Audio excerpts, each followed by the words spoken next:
hermana, ¿cómo ha estado de agitada su semana? Bien, más o menos. Bueno, ya sabe lo que les he pedido. Si usted nota que alguien no vino, que obvio faltarán algunos, escríbales, mándeles un mensaje, mándeselos personalmente. Y no sabemos muchas veces cómo Dios pueda estar obrando en la vida de estas personas, que puede ser obviamente de motivación y puede ser también una forma de, pues quizás motivarlos obviamente para que puedan estar acá con nosotros. Veamos cómo está funcionando. ¿Es el de arriba? A ver, da una hermana y mejor me apoyas porque también... Ah, pero me está apagado. A ver. Sí, ahí, yo fui, ¿verdad? Ya, ahora sí. Ahora fui yo, no fue la tecnología, fui yo. Bueno, estamos acá viendo cómo una iglesia local puede amar con alegría y sencillez de corazón.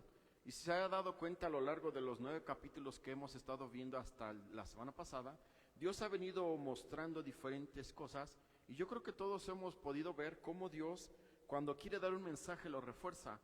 Yo he estado mandando estudios, ya sea con los matrimonios, he estado mandando estudios con los varones, y yo creo que todos, si has seguido los temas, todos han sido de edificación, porque obviamente siempre la palabra cumple un propósito. Nunca la palabra va a regresar vacía y nunca la palabra va a dejar de obrar. Siempre está teniendo esa característica.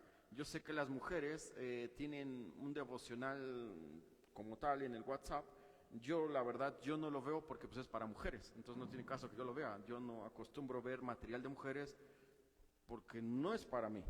Pero sí veo, yo me encargo de ver otros materiales que sé que me van a causar impacto, me van a generar cierta aprendizaje. Y bueno, recurro a otros predicadores. No obstante, creo que toda la iglesia se está alimentando y toda la iglesia se les está proveyendo de estos recursos para que ustedes puedan seguir adelante en su vida cristiana. Así que el desafío es, para todos los que tienen este acceso, pues no dejar de estar atentos a lo que Dios tiene que obrar. Entonces, bueno, avanzando un poco, eso, ahora sí, ya está. Abran su Biblia en 1 Corintios capítulo 10 y vamos a empezar a ver algunas cosas, y Pablo va a advertir a los corintios de la idolatría. Cuando hablamos del concepto de ídolos, probablemente para nosotros lo primero que viene a la mente es una imagen, ya sea pintada o una imagen en algún material, sea madera, yeso, cualquier otra cosa. Pero vamos a ver que a la luz de estos textos, no necesariamente un ídolo tiene estas características. Por ejemplo, hay quienes idolatran su trabajo y su trabajo los puede absorber y descuidar labores cristianas. A lo que voy lo siguiente, pudiendo estar acá alguien que dice, no, yo prefiero mi trabajo. Hay ocasiones en las que se complica, y lo vemos con muchos de nuestros hermanos acá, ¿no? Que tienen el deseo de estar aquí, pero por estas cosas laborales les impide. Pero hay una justificación, el trabajo no le permite.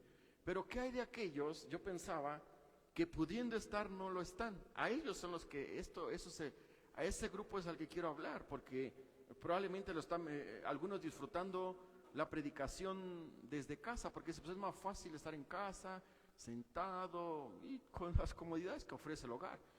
Pero hermanos, yo creo que si todos analizamos, hay algo, más de alguno, no me sorprendería, que está luchando con algo que impide su avance en la vida cristiana.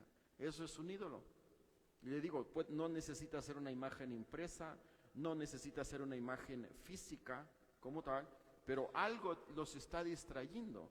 Y puede ser que algunos, incluso hasta el día domingo, no sé, la misma familia puede ser un ídolo que ocupa el lugar más importante que Dios, y obviamente eso te distrae de las responsabilidades de Dios.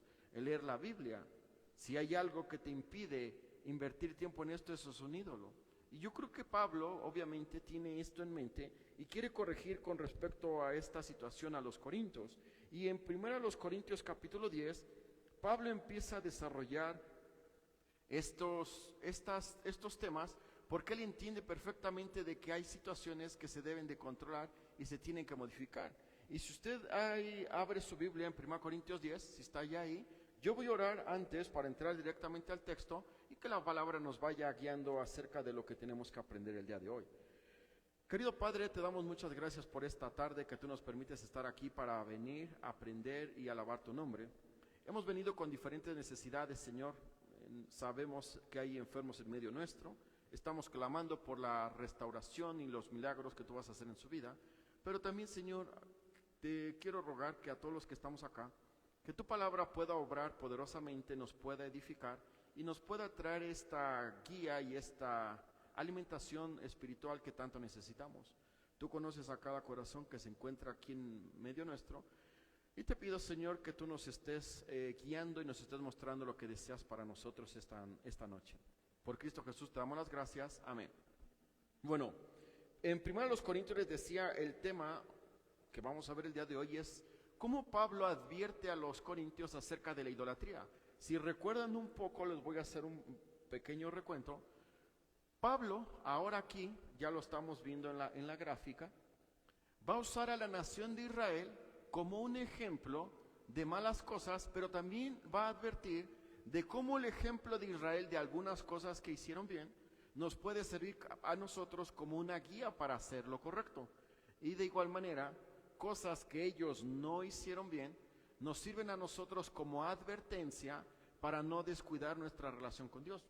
Hermanos, en la vida cristiana es fácil, miren, les voy a decir lo siguiente. Una iglesia el hecho de que una iglesia no tenga muchos, más bien que esté saturada de ministerios, que toda la semana tuviéramos ministerios, no necesariamente garantiza que es una iglesia consagrada a Dios. Porque yo mismo, voy a poner de ejemplo, yo puedo caer en el error de preparar estudios bíblicos y estar tan ocupado preparando estudios bíblicos que puedo olvidar mi relación, mi necesidad de Dios. Entonces, si yo puedo cometer ese error, porque se puede hacer, entonces los ministerios pueden llegar a cometer ese error también. Y puede ser que yo, vuelvo a ponerme ejemplo, si yo no entiendo esta necesidad de Dios, yo puedo ver esto como una idolatría, es que yo lo necesito, es mi púlpito. Dicen, no, es el púlpito de Dios que te permite dar un tema. Y lo mismo ocurre con los ministerios. Y por eso les decía, cualquier cosa que te aleja de Dios, incluso hablando de ministerios, hablando de predicación, puede ser idolatría. Por eso que es un tema que Pablo, nuevamente, usa el ejemplo de la nación de Israel para advertir de todo ello. Mire, vamos a leer 1 Corintios 10, voy a leer primero el versículo 1. Y empieza con una pregunta, haciendo un énfasis de algo que quiere Pablo. Porque no quiero, hermanos, que ignoréis de nuestros padres. Dice, todos estuvieron bajo la nube y todos pasaron el mar. Ahora aquí habla de este ejemplo y algo bien interesante. No confundamos, porque algunas veces he oído, bueno, esto es un cuadro, una figura, un tipo de lo que representa el bautismo. Ellos fueron bautizados con la nube, con la Shekinah o la gloria de Dios, y nosotros hemos sido bautizados en agua. No, mire, busque Éxodo, acá están los textos, Éxodo capítulo 13, versículo 21. Y vamos a ver cómo aquí Moisés escribe acerca de esto, de cómo Dios iba guiando al pueblo y de cómo Dios mostraba al pueblo la protección que él iba dando. Y por eso que aquí Pablo nos pone este ejemplo de la nube, o cómo fueron bautizados, como dice el texto, ¿no? Estuvieron bajo la nube, más bien. Éxodo capítulo 13, versículo 21 y 22. Y dice la palabra: y Jehová iba delante de ellos de día en una columna de nube para guiarlos por el camino, y de noche en una columna de fuego para alumbrarles, a fin de que anduviesen de día y de noche. Y el versículo 22 dice de la siguiente manera: nunca se apartó de delante del pueblo la columna de nube de día, ni de noche la columna de fuego. Sabemos que en el día generaba esta protección con respecto a los rayos solares, y cada que se movía la nube, el pueblo de Israel obviamente avanzaba en la dirección que iba, y en cuanto la nube se detenía, ahí hacían el campamento. Y en la noche, como un resguardo, era una nube, obviamente, que alumbraba como lo que veíamos. Pero ¿cuál era el énfasis? Pablo acá está mostrándole a los corintios, dice, no se olviden, pero algo que me llama la atención, dice, nuestros padres. Y la pregunta es, ¿y no acaso los corintios eran gentiles? Es decir, no pertenecían a la nación de Israel. Recuerde que habíamos visto en textos anteriores, ya sea aquí o en Romanos, que los verdaderos israelitas son aquellos que por fe hemos depositado la fe en Jesús y como tal somos adoptados. Recuerda que Pablo habla de Abraham, dice que ¿quiénes son los descendientes de Abraham? Los que hemos reconocido a Jesús. No es que estemos expulsando o sacando del panorama bíblico, vamos a llamarlo así, a la nación de Israel. Simplemente se presenta el siguiente ejemplo. Hay una línea que tiene un inicio y tiene un final. Desde que inicia Génesis hasta la muerte de Cristo, todos ellos se salvaban solamente por fe. Una vez que muere Cristo y se va a su presencia, regresa con el Padre, hasta antes del arrebatamiento, a todo este espacio se le llama el periodo o la era de la iglesia. En este periodo, el Señor dice, en este periodo que está, no hay división, no hay diferencia. O eres creyente, eres mi hijo, o no eres creyente, no eres mi hijo. No hay excepción. ¿Es que soy judío? ¿Has creído en Jesús? No, entonces no eres mi hijo.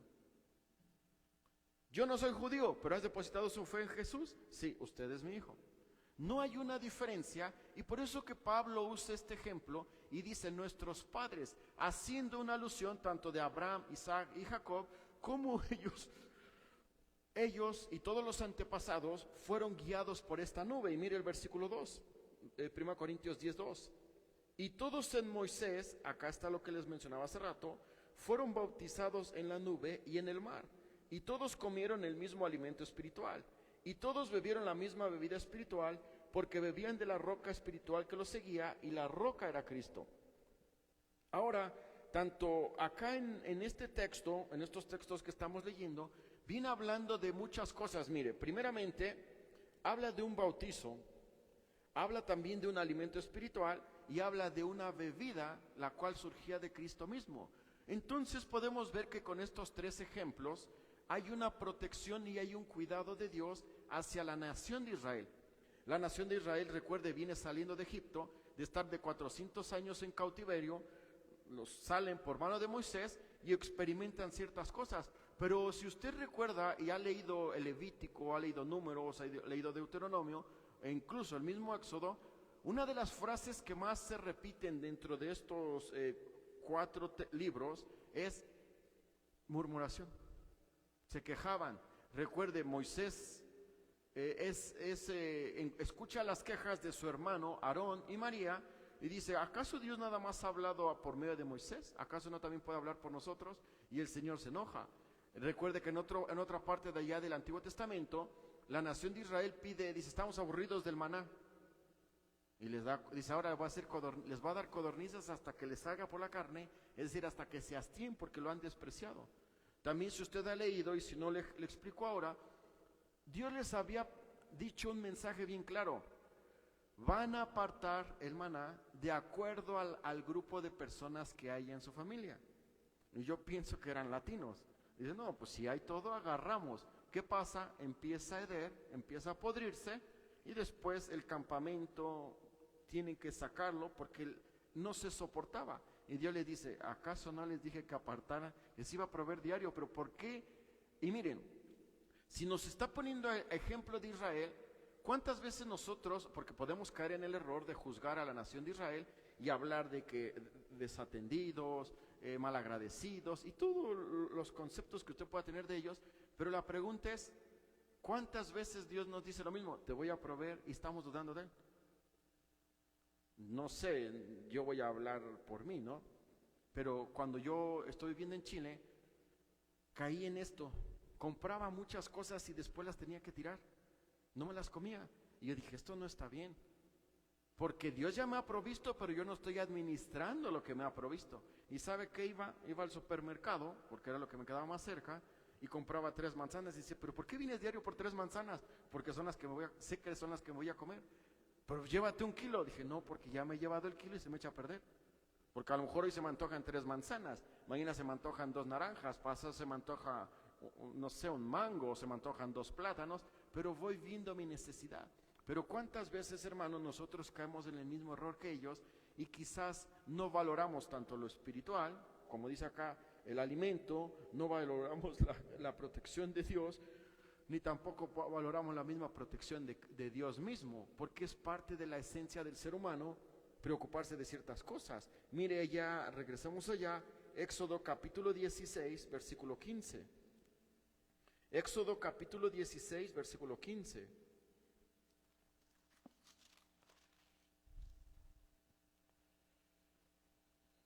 Hablando de esta provisión del maná, lo que les explicaba. Después, si usted quiere leer un poquito más, puede leer todo Éxodo 16 y ahí le va a ir guiando para darle más información, pero veamos qué dice el versículo 15 del capítulo 16. Y viéndolo, los hijos de Israel se dijeron unos a otros, ¿qué es esto? Porque no sabían qué era. Entonces Moisés les dijo, es el pan que Jehová os da para comer. ¿Y qué es esto? Simplemente significa maná. Para que tengan una idea cómo era probablemente, todos conocen el cereal, ¿no? Las hojuelas estas que le llaman, era algo parecido. De hecho, algunos textos lo traducen como hojuelas. Entonces nos da una idea que era el maná, ¿no? No le estoy diciendo que era así, pero nos da una idea. Pero interesantemente, miren, les explicaba hace rato esto. Vamos a ver 3 cosas que Dios hace, pero ellos en su necedad, en su rebeldía, descuidaron, como también lo podemos hacer nosotros. Primero, la liberación de Egipto. ¿Por qué lo sacó? Recuerde que a Faraón le manda 10 plagas. ¿Por qué le manda 10? Porque eran las 10 deidades que predominaban en Egipto, y lo que el Señor quería era que Faraón entendiera, tus ídolos no son nada, porque yo tengo autoridad sobre aquello que tú idolatras, y aquello que tú idolatras son los que te van a hacer la maldad.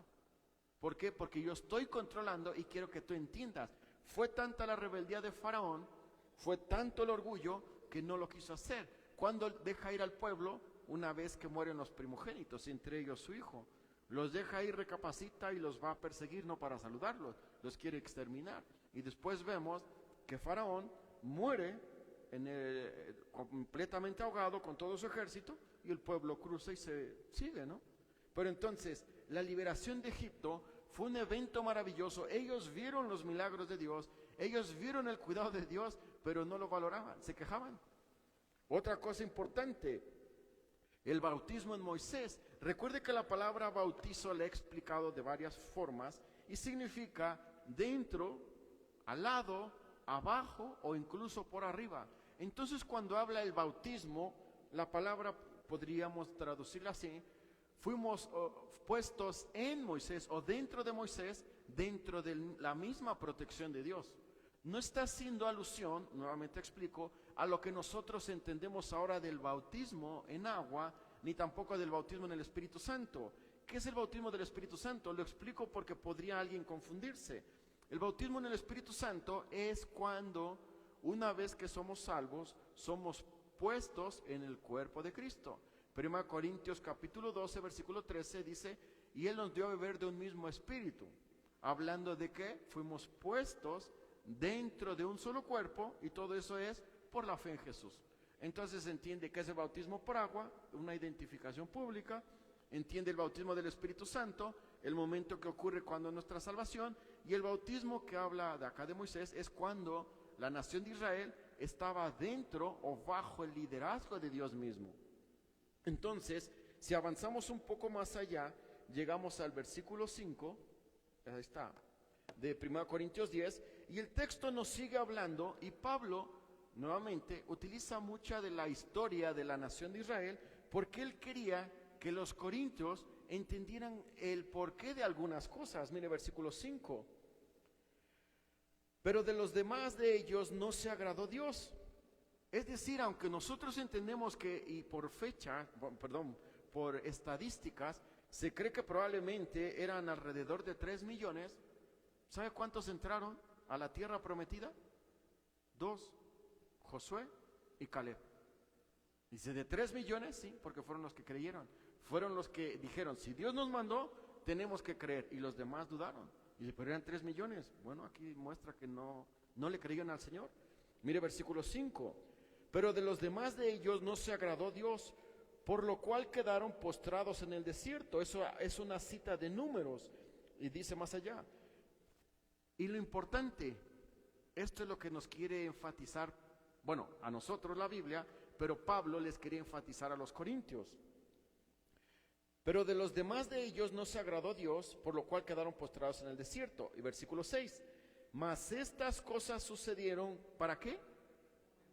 ¿Para quién? Corintios y la iglesia que estamos acá. Cuando la próxima vez que usted, mire, yo sé cómo dejé de pensar mal de la nación de Israel, cuando yo vi y entendí esto. Yo tengo todo completo. No me hace falta nada y tengo al Espíritu Santo viviendo las 24 horas del día. Que no lo deje gobernar mi vida es otra cosa, pero lo tengo. Y yo decía, ¿en cuántas cosas yo he caído en los mismos errores que ellos tenían y ellos no tenían el Espíritu Santo morando permanentemente en ellos? Ellos no tenían toda la Biblia para poder corroborar cosas. Y dije, entonces yo estoy peor que ellos. Cuando uno entiende esto y que uno tiene más gracia, uno deja de enjuiciar y de hablar mal de alguien. Y uno se hace más sensible y dice, voy a dejar de observar a los demás y mejor me voy a observar cómo estoy yo ante la luz. Cuando yo me enfrento a la Biblia, no pasa en mi mente, pero el hermano fulano, no, es que estoy él y yo. No, sí señor, pues estoy mal. Entonces deja de ver los demás y preocúpate de ti. Y es un gran ejercicio. ¿Por qué? Porque nos deja expuestos con nuestra verdadera condición. Lo veíamos el domingo, ¿no? Queremos hacer el bien acá, y acá que dice, se revela, ¿no? Y terminamos haciendo lo que no queremos. Pero mire versículo 7. Bueno, versículo 6, la segunda parte. Mas estas cosas sucedieron como ejemplo para nosotros, para que no codiciemos cosas malas como ellos codiciaron, ni seáis idólatras como algunos de ellos, según está escrito, se sentó el pueblo a comer y a beber y se levantaron a jugar. Esta palabra jugar es un eufemismo, es una palabra que tiene un significado diferente, pero que Pablo lo usa para hablarnos en un contexto diferente. Es decir, esta palabra jugar habla de relaciones sexuales, habla de cómo el pueblo se alejó y tuvieron esta actividad ilícita o incorrecta que Dios juzga. ¿Por qué? Producto de su necedad, producto de la desobediencia, producto de esta falta de compromiso, dice, cayeron en idolatría. Mire la segunda parte, versículo 8. Esto habla de inmoralidad sexual, la palabra que está acá, de todo tipo de perversión. Ni forniquemos como algunos de ellos fornicaron y cayeron en un día, mire ¿cuántos? 23,000. ¿Puede usted notar la cantidad de personas que cayeron producto de esta desobediencia? Fue tanta la rebeldía, fue tanta el menosprecio que la nación de Israel tenía hacia el Señor, que literalmente el Señor dijo, ¿sabes qué? Los acabo. Y se fueron 23,000. Y uno diría, pero qué injusto el Señor. No, qué misericordioso, porque pudo haber exterminado a todos. Y sin embargo dijo, no, estos se rebelaron y estos se van. Y también aparece una cita en Números. Mire versículo 9. Esto es más triste aún. Ni tentemos al Señor como también algunos de ellos le tentaron y perecieron por las serpientes.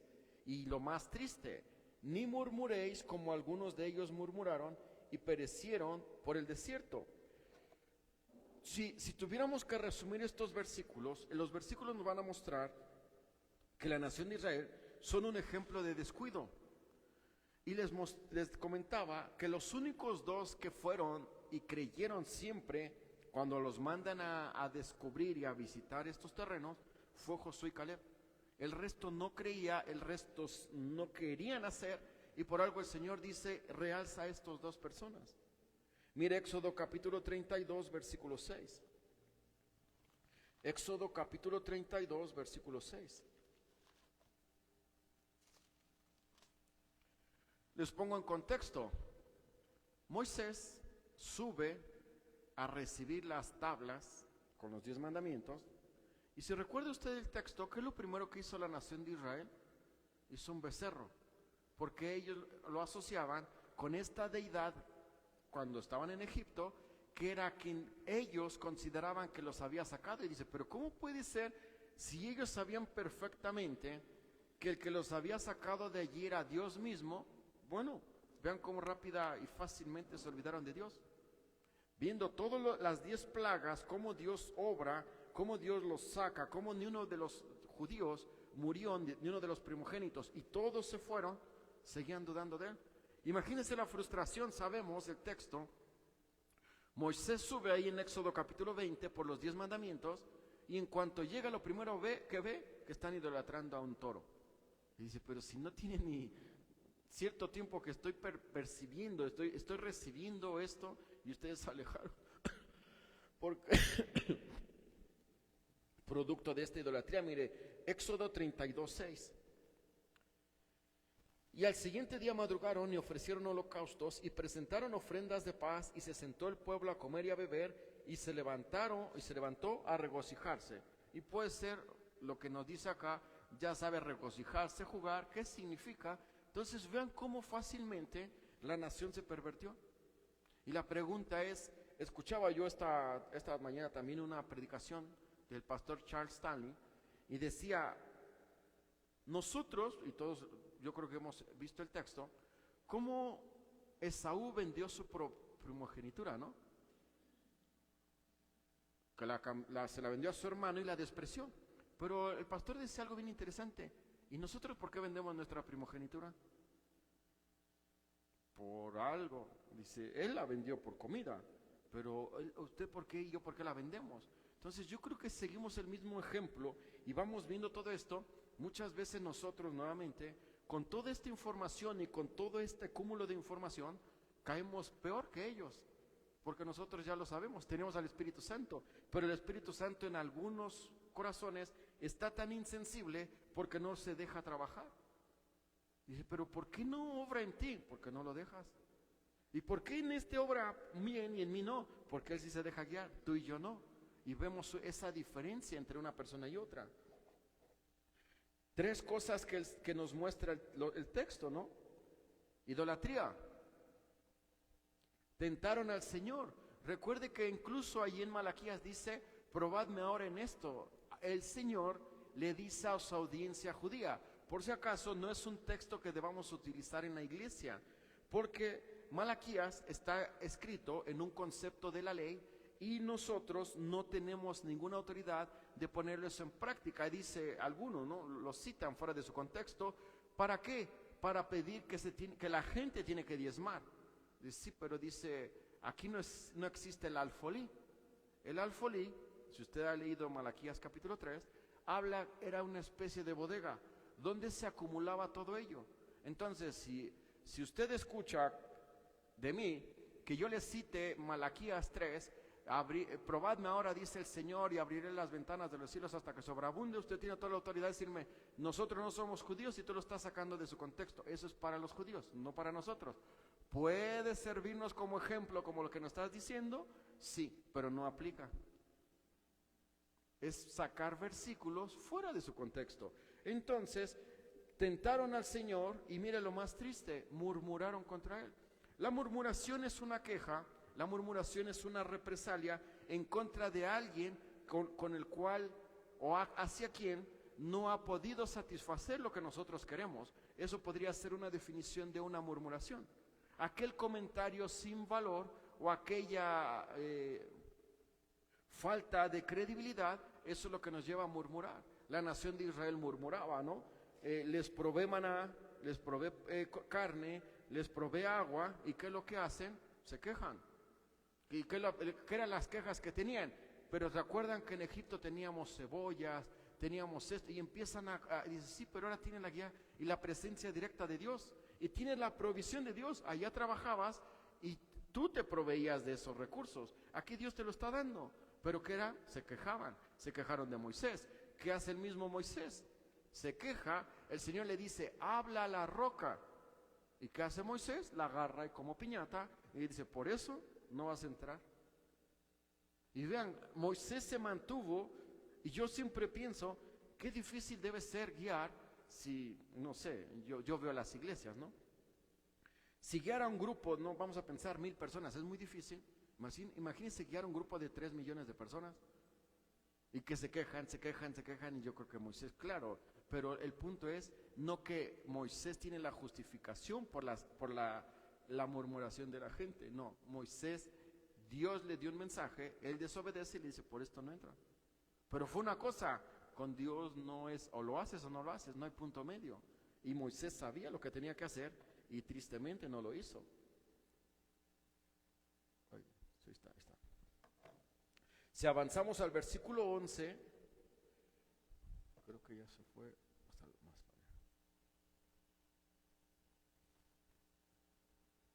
Ahora sí. Mire el versículo 11 de 1 Corintios capítulo 10. Nuevamente nos explica el porqué del propósito de este recordatorio de la nación de Israel. Y estas cosas les acontecieron como ejemplo y están escritas, ¿para qué? Para amonestaros a nosotros, 1 Corintios 10:11.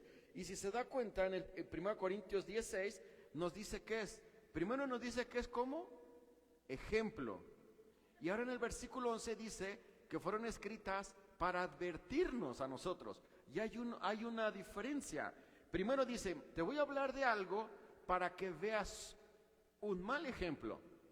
¿Ya lo viste? Sí. Ahora te voy a escribir algo para que no hagas un mal ejemplo. Entonces ahora Pablo dice, esto fue escrito para advertirnos de no hacerlo. Mira 1 Corintios 10:11. Y estas cosas les acontecieron como ejemplo y están escritas para amonestaros a nosotros, a quienes han alcanzado los fines de los siglos. Amonestaros a nosotros o advertirnos, ¿por qué? Porque Pablo les dice, si una vez que han visto este ejemplo y han sido advertidos, ustedes ya no tienen ninguna justificación para decir, no lo sabía. Cuando uno llega al cristianismo, hay algo que se le llama pecado por omisión. ¿Qué es el pecado por omisión? El hecho de no saber que algo es pecado. Y si usted es nuevo en la fe, Dios dice, sí, tienes justificación porque no sabes que eso es pecado. Pero cuando uno ya tiene conocimiento, esta omisión se elimina. Y dice, ya no es omisión, ahora es premeditado, porque tú ya sabiendo que esto es malo, lo sigues haciendo. Entonces ya no hay justificación. Mire versículo 12. Y nos advierte a nosotros. Así que el que piensa estar firme, ¿qué dice? Mire que no caiga. Es fácil, hermanos, miren, los años que la gente tenga en la iglesia, sea quien sea, no garantizan una madurez espiritual. Usted me puede hablar que tal persona desde los 2 años está en la iglesia y ahora tiene 40 años, 50 años, más años. No garantiza que es una persona madura en las cosas del Señor. Porque la verdadera madurez se da en muchos aspectos. La forma de relacionarse con otros, la forma de someterse a Dios, la forma en vivir el cristianismo. Aquellas personas, yo creo que todos lo hemos visto, aquellas personas que más nos han impactado, pasan desapercibidos. No tienen que andar diciendo que fueron a estudiar a algún lugar. No tienen que andar diciendo que leen la Biblia a diario. No tienen que andar diciendo que ellos oran diario. No tienen que hacer más. Pero creo que todos podemos distinguir cuando hay alguien guiado por Dios y cuando alguien no es guiado por Dios. Y se ve, se nota. Y uno puede decir, claro, la diferencia acá es que esta persona sí está guiado por Dios. Y desde que en cualquier lugar donde se mueva, ¿sí se ha dado cuenta que son como imanes? La gente solito se va. Oye, hermano, ¿y qué opinas de esto? Y a otros puede ser que diga, ¿y por qué con él no se van? No sé, pero algo no está obrando ahí. Pero entonces dice, Pablo les da este consejo a los corintios. Tengan cuidado de cómo estaban ustedes en su relación con Dios. Porque pueden estar cometiendo los mismos errores que lo cometieron o que los que cometió la nación de Israel. ¿Por qué? Producto de su desobediencia y producto de su pecado. Ellos lo cometieron. Ellos vieron directamente los milagros. Ellos eran un ejemplo de cómo Dios obraba y sin embargo descuidaron su comunión con Dios. Y dice Pablo, si ellos lo pudieron descuidar, te puede pasar. No, sería imposible. Mejor diga, puede pasar. Yo prefiero reconocer mi debilidad y decir, sí, puedo cometer el mismo error. Puedo caer en el mismo error. Decía Pablo, ¿no? Lo leíamos el domingo, líbrame de todas, ten piedad de todas mis rebeliones. En Salmo 51 que leímos el domingo, Pablo anhelaba que el Señor pudiera olvidar todo eso. ¿Por qué? Porque Pablo entendía que eso causaba una tristeza en su propio corazón y afectaba en su relación con Cristo. Mire Primera de Juan capítulo 2 versículo 18. Primera de Juan capítulo 2 versículo 18. Con respecto a este último tiempo, ¿no? O los fines de los siglos que dice allá en el versículo 11. Primera de Juan 2, 18. Hijitos, ya es el último tiempo, y según vosotros oísteis que el anticristo viene. Así ahora han surgido muchos anticristos, por esto conocemos que es el último tiempo. Miren qué interesante que cuando Juan escribe esta segunda carta, nuestra primera carta, perdón, da un consejo y dice, ya está en el mundo. Y uno podría decir, por entonces, desde Juan hasta la época, sí, está hablando de las características, no está hablando de la persona. Pero es obvio que Juan sabía que estas características se iban desarrollando y que en algún momento se iban a consumar en quien de verdaderamente va a cumplir esta labor del anticristo. Es contra. Cristo es ungido, Mesías, Salvador, y es contra esta persona en la cual nosotros depositamos nuestra fe. Me dice, está vigente. Pero si avanzamos allá al versículo 13, mire que texto muchas veces que conocemos, y ahora puede entender el contexto de qué está hablando, ¿no? De un mal ejemplo, pero también de una advertencia y de una amonestación. Y les dice Pablo, miren, a pesar de todo lo que ustedes tengan, y si ustedes pueden decir que están luchando más que la nación de Israel, y que ustedes enfrentan más tentaciones que la nación de Israel, les dice Pablo, tengo un versículo para ustedes. Primera de Corintios 10:13. No os ha venido ninguna tentación que no sea. Es decir, Pablo le dice, todo lo que tú enfrentas es humano. O sea, no es que no se pueda soportar, se puede. Que no quieras es otra cosa, pero ¿se puede soportar? Se puede soportar. Mire la segunda parte, yo lo leo, usted sígame con su vista, dice, haz un contraste. A pesar que todas las tentaciones que experimentamos son humanas, dice, pero fiel es Dios. Y ahí hace un paréntesis, hace un quiebre de idea y le dice, a pesar que todo lo que tú experimentas es humano, ¿sabes algo más maravilloso? Fiel es Dios. Y es tan fiel, y dice lo siguiente, que no os dejará ser tentados más de lo que, ¿qué cosa? Podéis resistir. ¿Se da cuenta que cuando usted y yo pecamos es porque queremos? Ni yo ni usted tiene ni una autoridad para decir no tenía otra alternativa, tenía muchas. Cuando usted y yo pecamos es porque queríamos, porque dice, mira, no hay ni una tentación que no sea algo que un humano ha experimentado, pero fiel es Dios. ¿Y sabes qué? No te va a poner algo que no pueda soportar. Entonces, ¿por qué pecamos? Por nuestra naturaleza pecaminosa. Mire la tercera parte. Sino quedará, mire qué maravilloso, sino quedará también juntamente con la tentación. ¿Qué cosa? ¿Con qué objetivo? Para que podáis soportar. ¿Se da cuenta cómo Pablo deja bien en claro? Tú pecaste porque querías, no hay ni una justificación. ¿La nación de Israel tenía alternativas? Sí. ¿La nación de Israel recibió el mensaje por medio de Moisés? Sí. ¿Qué hizo la nación de Israel? Se rebeló. ¿Quién es culpable? ¿Moisés? No, la nación de Israel. Si tú y yo pecamos, ¿quién es el responsable? ¿Eres tú o soy yo? No hay más. Yo no puedo decir es que la iglesia, no. Con la iglesia, si fuese el caso, el Señor podría decir, yo voy a hablar con ellos, pero tú pecaste, yo primero me arreglo contigo y luego veo a ellos. Hermanos, aquí Pablo deja bien claro y nuevamente dice, la nación de Israel les pone el ejemplo, después nos dice, les voy a dar una amonestación o una advertencia, y ahora termina diciendo, ¿qué vas a hacer entonces? Versículo el siguiente, ¿no? Para que podáis soportar. Hebreos 9:27 dice así, si quiere buscarlo, Hebreos capítulo 9, versículo 27. Vamos a buscarlo allá para que todos lo podamos leer. Hebreos capítulo 9, versículo 27. Y de la manera que está establecido para los hombres, que mueran una sola vez y después de esto, ¿qué cosa? El juicio. No hay segundas oportunidades. Una persona que ha muerto sin Cristo, hermanos, no hay segunda oportunidad. A la luz de Apocalipsis capítulo 20, versículo 11 al 15, en el juicio del gran trono blanco, no lo he explicado, y si no lo hago ahora. En Apocalipsis capítulo 20, versículo 11 al 15, este tribunal es un tribunal de condenación. En ese tribunal no hay salvación. Habla de grandes y pequeños, algunos han considerado que son niños, pero si seguimos el contexto, está hablando de autoridades muy grandes como una autoridad muy pequeña. Podríamos decir, presidentes de los países, como, ¿qué le parece a un presidente municipal o un delegado, lo que sea? Está hablando en esos rangos, pero creo que no se está refiriendo a los niños, porque el niño tiene un trato especial. A no ser que usted crea algo diferente, puede pensar que sí, que los que están ahí enfrentados son los niños. Pero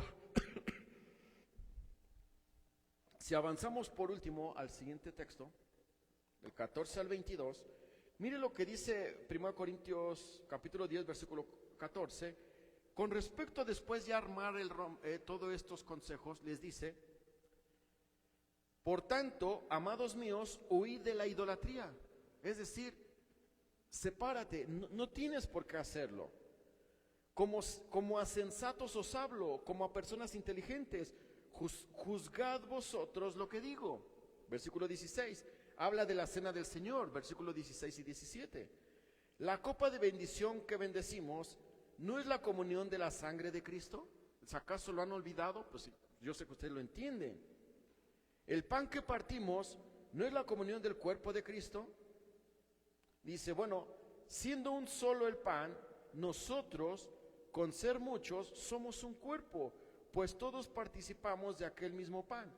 Aquí hace esta relación y aquí hace esta unidad que existe del creyente al depositar su fe en Jesús. Y le dice, así como estos elementos, la sangre, o en este caso el vino, y el pan, representan esta unidad que tenemos, dice, entonces, ¿por qué menosprecian o por qué no valoran eso que ya se les ha dado? Y sigue el versículo 18.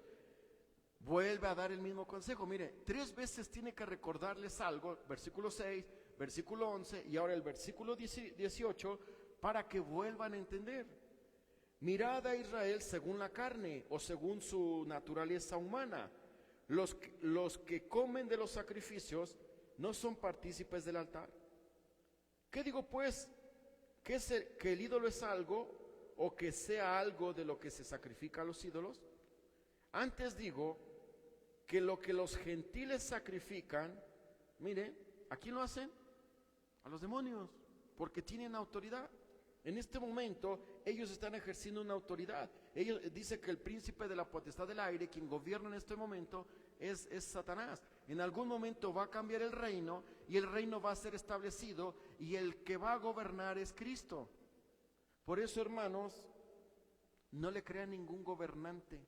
Todos los gobernantes humanos, todos están dirigidos por Satanás, porque él es el que está gobernando. Y usted me puede hablar de cualquiera. No hay un gobernante humano que sea guiado por Dios. Porque desde que la nación de Israel pidió a Saúl y desechó a Dios, desde ahí viene todo este conflicto. Por eso que usted y yo no podemos confiar en gobiernos humanos. Todos son perversos, todos son malos y todos están en contra de Dios. El único gobierno perfecto es cuando Cristo venga a gobernar y venga a establecerse en los 1000 años. Es el único gobierno perfecto, porque es Dios mismo. Todos los demás no le crean a nadie. Todos están pervertidos. Ve a la hora que están peleando ya. Poco falta para que se repartan el mundo. Este es tuyo, este es mío, este es del otro. Y los demás, pues bueno, somos parte de. Pero hermano, nuestra fe, nuestra esperanza tiene que estar en Dios, no en ningún ser humano. Los seres humanos no son la solución para las necesidades de ningún país. Es Cristo mismo. Nos manda a respetar la autoridad y orar por la autoridad, sí, pero no a poner la esperanza en la autoridad. Si usted encuentra un texto, muéstremelo, pero no existe ningún texto donde diga, confía en esta autoridad porque yo lo mandé y es el mejor. No existe. Saúl se pervertió y era un hombre que Dios aprobó. ¿Qué le espera a los otros?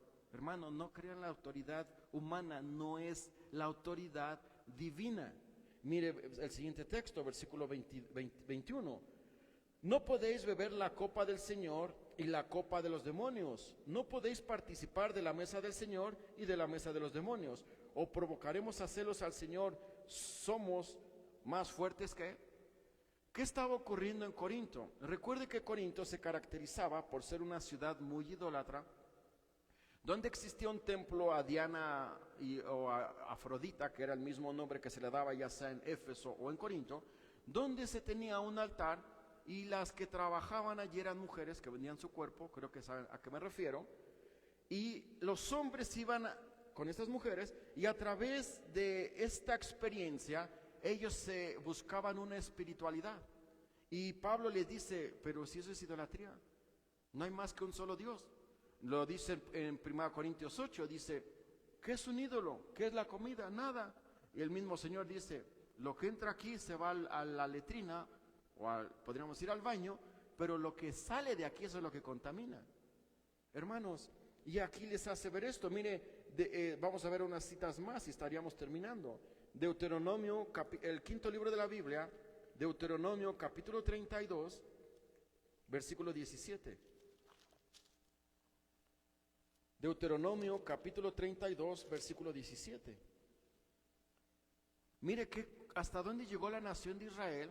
Recuerden que cuando habla de Baal, ellos ofrecían a sus propios hijos a una deidad. Pues, usted se imagina, usted los que son padres, que dijera, para agradar a una deidad, a una imagen, a un Dios, como le quiera llamar, voy a sacrificar a mi hijo. Diría, este sí está bien pervertido. La nación de Israel lo hizo. Mire Deuteronomio 32, 17. Sacrificaron a los demonios y no a Dios, a dioses que no habían conocido, a nuevos dioses venidos de cerca, que no habían temido vuestros padres. Y puede usted leer y dice, pero ¿hasta dónde yo puedo ver la perversidad de una nación al sacrificar a un niño, a un ser, a una imagen más bien, no a un ser, a una imagen? Mire allí mismo 32, ahora el versículo 21, Deuteronomio 32, 21. Ellos me movieron a celos con lo que no es Dios, me provocaron a ira con sus ídolos. Yo también los moveré a celos con un pueblo que no es pueblo. Ahí entra usted y ahí entro yo.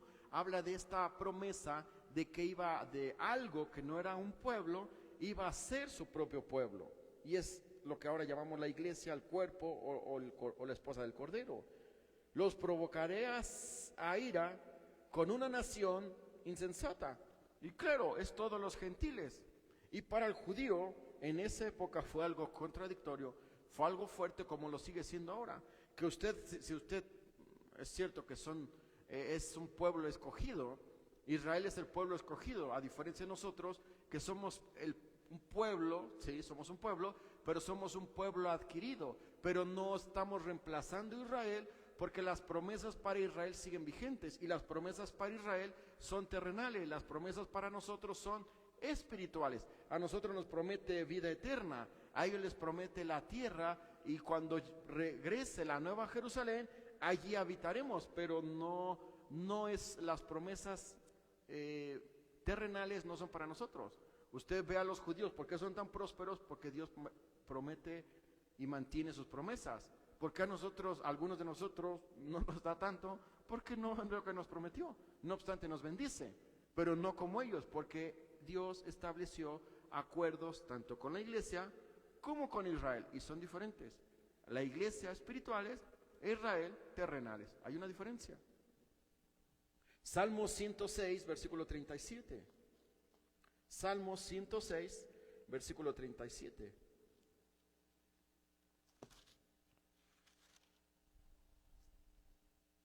Sacrificaron, mire lo que les decía, sacrificaron sus hijos y sus hijas, ¿a quién? Miren, ¿cómo una nación puede pervertirse tanto? ¿Por qué? Por descuidar a Dios. La nación de Israel tuvo tantos privilegios. Miren, Lo que Dios quería, ¿ha visto cómo funcionan? Yo creo que todas las mujeres lo saben, a lo mejor los hombres no, pero las mujeres sí.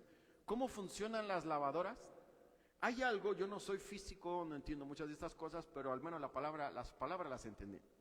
Lo que Dios quería era que se generara esta fuerza de dentro hacia afuera, que se llama fuerza centrífuga, que va haciendo esto y se va expandiendo. Pero ¿sabe qué hizo Israel?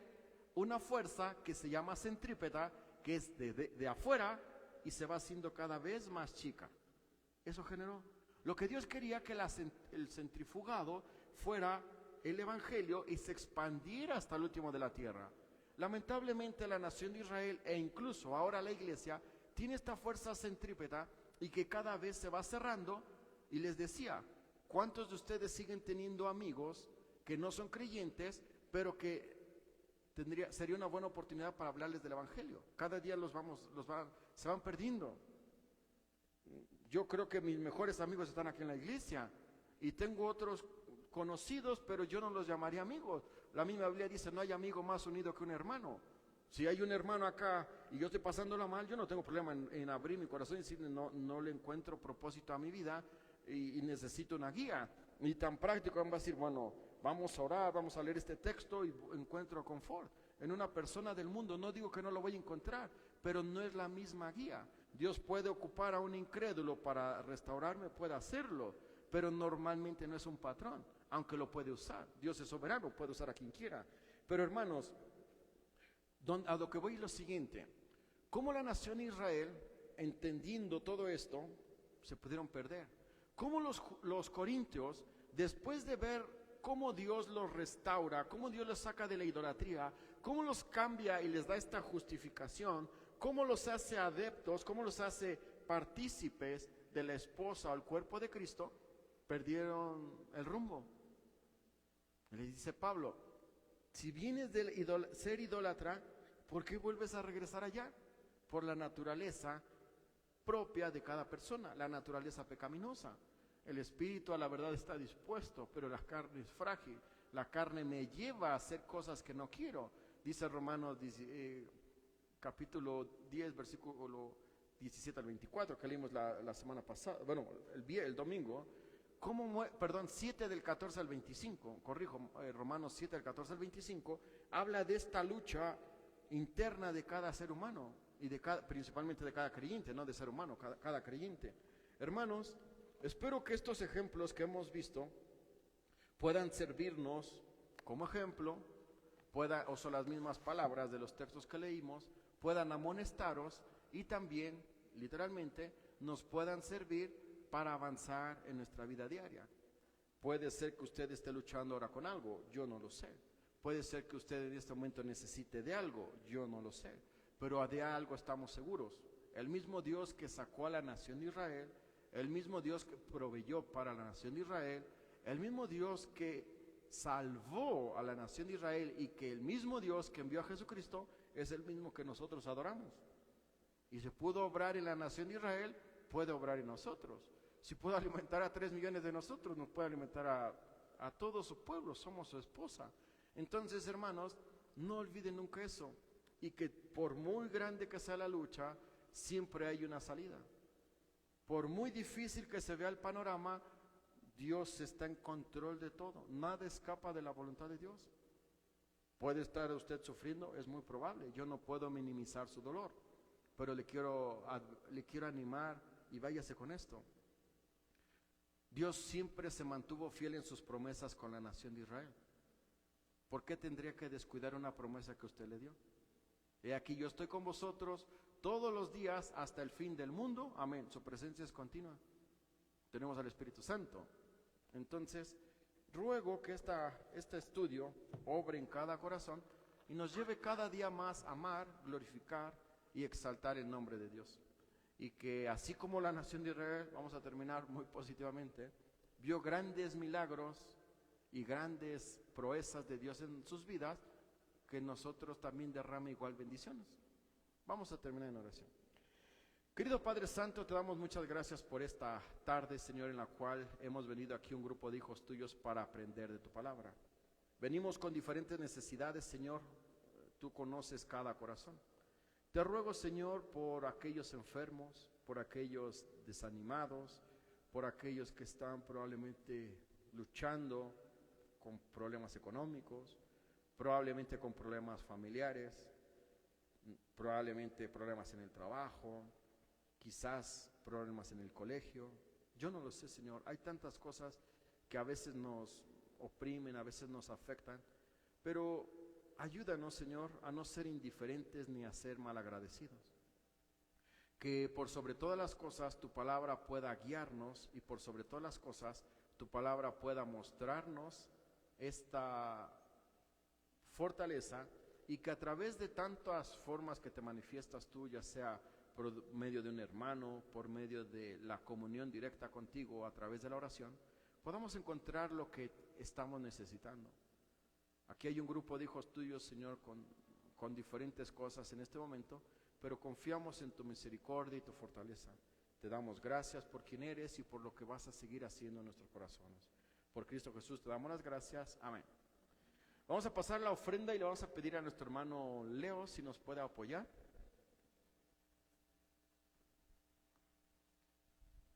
Y recuerde, bueno, en lo que... Bien. ¿Puedes apoyarnos en oración allí? El micrófono, a ver si funciona este.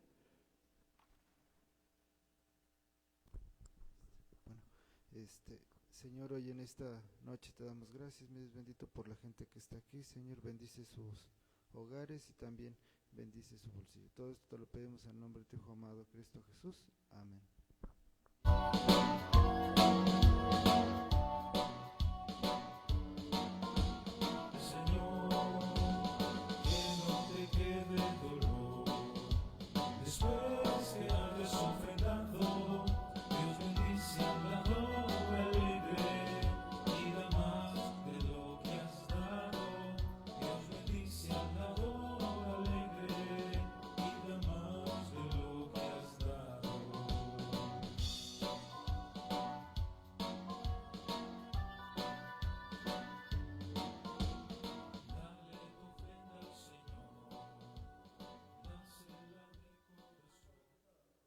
El día viernes tenemos en la casa de nuestro hermano Héctor a las 8 de la noche la reunión, bueno, por lo que nos comentó, va a haber agradecimientos, así que les... ok, entonces el viernes a las 7, viernes es 30 y tantos, ¿o qué día es viernes?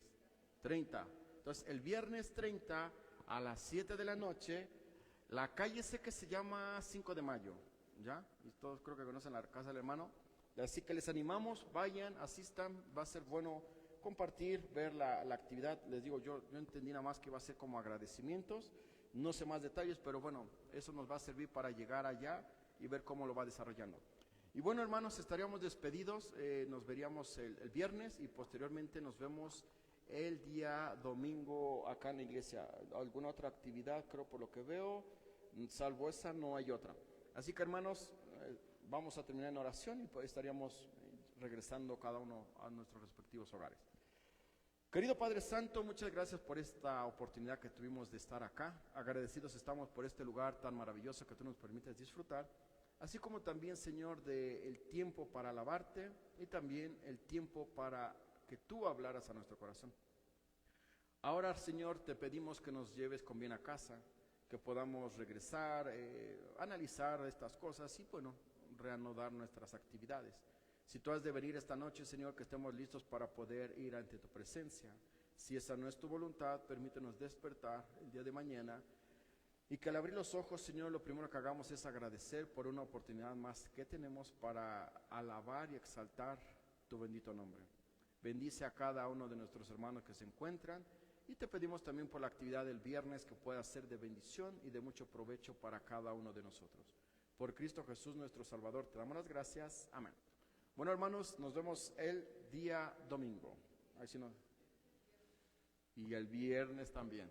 El viernes y el domingo. Ahora sí. Ahí sí nos apoyas. Gracias.